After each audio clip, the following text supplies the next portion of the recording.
अस्सलाम वालेकुम dear students, welcome back to biology fairies. जी, आज का हमारा टॉपिक है माइटोकॉन्ड्रिया। माइटोकॉन्ड्रिया दो ग्रीक वर्ड से मिलकर बना है, माइटोस एंड कॉन्ड्रियन।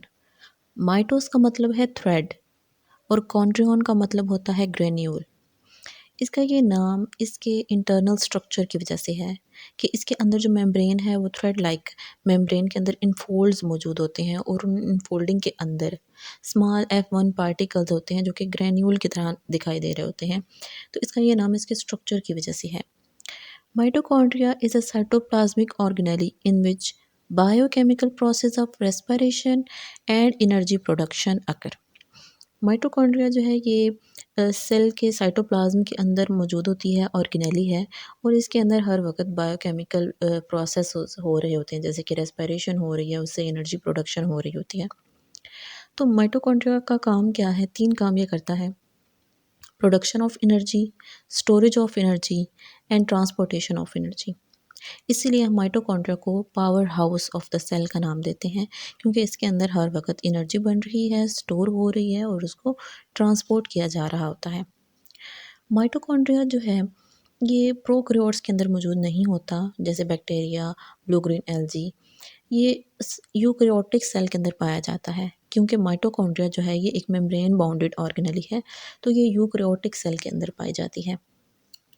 अब अगर हम नंबर ऑफ माइटोकॉन्ड्रिया की बात करें तो ये डिपेंड करता है कि सेल कितना फंक्शनल है या किस टाइप का सेल है, उसके अंदर माइटोकॉन्ड्रिया की तादाद कितनी होगी।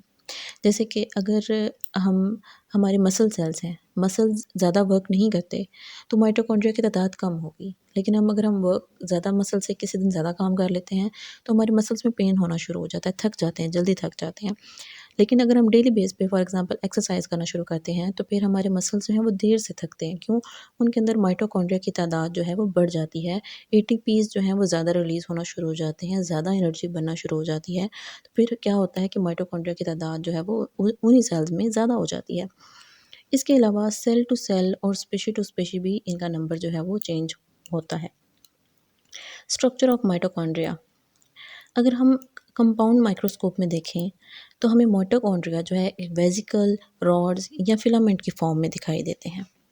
लेकिन अगर हम इसको इलेक्ट्रॉन माइक्रोस्कोप में देखें तो बहुत ही कम्प्लेक्स मॉर्फोलॉजी, बहुत ही कम्प्लेक्स किस्म का स्ट्रक्चर जो है वो हमें दिखाई देता है। माइटोकॉन्ड्रिया जो है ये इसके अंदर 2 मेम्ब्रेन्स पाई जाती हैं, आउटर मेम्ब्रेन, इनर मेम्ब्रेन।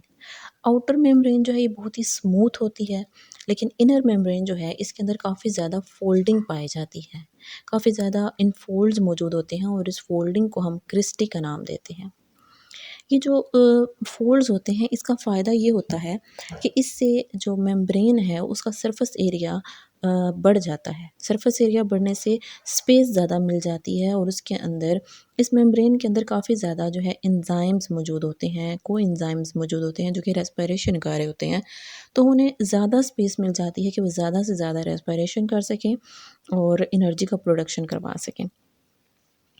इसके बाद हमारे पास ये जो आउटर मेम्ब्रेन और इनर मेम्ब्रेन है इसके दरमियान में जो स्पेस होती है इसको हम आउटर कंपार्टमेंट कहते हैं, और मेम्ब्रेन जो इंटरनल मेम्ब्रेन है इसके दरमियान में जो हिस्सा है इसको हम मैट्रिक्स का नाम देते हैं, और मैट्रिक्स के साथ साथ हम इसको इनर कंपार्टमेंट का नाम भी देते हैं। डियर स्टूडेंट, जो इनर कंपार्टमेंट है, जो मैट्रिक्स है, ये DNA, RNA, ribosomes, enzymes, organic और इनऑर्गेनिक साल्ट्स का बना होता है। डियर स्टूडेंट, ये जो हमारे पास इनर मेम्ब्रेन होती है इसके इनफोल्डिंग्स के अंदर F1 पार्टिकल्स पाए जाते हैं। ये स्मॉल नॉब लाइक स्ट्रक्चर्स होते हैं और इनका एक हेड होता है, नेक एरिया और फिर लोअर बॉडी होती है। इनको हम F1 पार्टिकल्स का नाम देते हैं। इसमें हेड, स्टॉक और बेस आप कह सकते हैं, ये 3 चीज़ें होती हैं। और ये जो हेड होता है F1 का, ये इसके अंदर एटीपी सिंथेसिस हो रही होती है। यहाँ पे एटीपी सिंथेसिस एंजाइम्स मौजूद होते हैं जो कि एटीपी की सिंथेसिस करवा रहे होते हैं। तो F1 का पार्टिकल्स का काम ही एक्चुअली क्या करना होता है? एनर्जी प्रोडक्शन करवाना, एटीपीज़ जो हैं वो फॉर्मेशन करवाना होता है। डियर स्टूडेंट, इसके बाद हम फंक्शन देख लेते हैं। ये तो था इसका सारा स्ट्रक्चर। अब फंक्शन जो है हमें काफ़ी हद तक समझ आ चुकी है कि इसका फंक्शन क्या है, एनर्जी प्रोडक्शन करवाना। तो पहला फंक्शन क्या है कि it is the power house of the cell. इसके अंदर जो कि इसकी मेम्ब्रेन के अंदर एटीपी सिंथेटेज एंजाइम मौजूद हैं, F1 पार्टिकल्स मौजूद हैं। वो क्या करते हैं कि एटीपी की प्रोडक्शन करवा रहे होते हैं। जब रेस्पिरेशन होती है, प्रोटॉन्स रिलीज़ हो रहे होते हैं, तो उसको यूज़ करते हुए एटीपी सिंथेटेज एंजाइम जो है वो एटीपी की प्रोडक्शन करवा रहा होता है। और फिर जहाँ जहाँ पे रिक्वायरमेंट होती है एनर्जी की, वहाँ वहाँ एटीपी को भेज दिया जाता है। यहाँ पे पहले स्टोर कर लिया जाता है, जब जहाँ पे रिक्वायरमेंट होती है वहाँ पे उसको भेज दिया जाता है। जी, मेटाबॉलिक एक्टिविटीज़ भी सारी मैट्रिक्स के अंदर हो रही होती हैं, इनर मैट्रिक्स मेम्ब्रेन के अंदर, इनर मेम्ब्रेन में हो रही होती हैं। क्रॉप साइकिल रन कर रहा है, aerobic respiration, fatty acid metabolism जो है, ये सारा जितना भी है ये कहाँ पे माइटोकॉन्ड्रिया के अंदर हो रहा होता है। इसके अलावा डियर स्टूडेंट, ये जो माइटोकॉन्ड्रिया है ये एक सेल्फ रेप्लिकेटिंग ऑर्गेनेली है। हम इसको सेल्फ रेप्लिकेटिंग ऑर्गेनेली क्यों कहते हैं? ऐसी ऑर्गेनेलीज़ जिनके पास अपना डीएनए मौजूद होता है, अपना सर्कुलर डीएनए होता है इसके पास। और वो जो ऑर्गेनेलीज़ होती हैं, अपना डीएनए होने की वजह से वो अपना मैसेंजर आरएनए बना लेती हैं। अपना मैसेंजर आरएनए बनाने से वो अपनी प्रोटीन्स बना लेती हैं, अपने एंजाइम्स बना लेती हैं। तो इस वजह से ये एक सेल्फ रेप्लिकेटिंग ऑर्गेनेली होती है।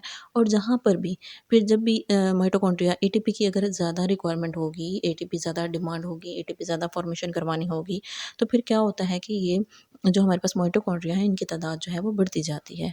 इसके अलावा इसको प्रोटीन बनाने के लिए, अपने एंजाइम बनवाने के लिए क्या करना पड़ता है, साइटोप्लाज़्म से इसको प्रोटीन्स नहीं लेनी पड़ती बल्कि अपने ही डीएनए से ये क्या करता है, प्रोटीन फॉर्मेशन करवा लेता है। तो डियर स्टूडेंट, ये था आज का लेक्चर। और ये जो हमारे पास माइटोकॉन्ड्रिया है ये बहुत ही इम्पोर्टेंट लॉन्ग क्वेश्चन है पेपर पॉइंट ऑफ व्यू से। जैसे ये ऑर्गेनेलिक सेल के लिए बहुत ज़्यादा इंपॉर्टेंट है, इसी तरह से ये पेपर पॉइंट ऑफ व्यू से भी बहुत ही इंपॉर्टेंट लॉन्ग क्वेश्चन आता है। लेकिन इसके अलावा हम इसमें कुछ शॉर्ट क्वेश्चन भी देख लेते हैं, जैसे कि what are cristae and what is its importance. Cristae, तो डियर स्टूडेंट, क्रिस्टी क्या होते हैं? क्रिस्टी जो है ये जो हमारे पास मेम्ब्रेन है इसके अंदर जो इनफोल्डिंग है, इनर मेम्ब्रेन के अंदर जो इनफोल्ड्स हैं, फोल्डिंग होती है, इसको हम क्रिस्टी का नाम देते हैं। इसके बाद डियर स्टूडेंट, सेकेंड क्वेश्चन है what are F1 particles and write the function. This is very important short question paper point of view से।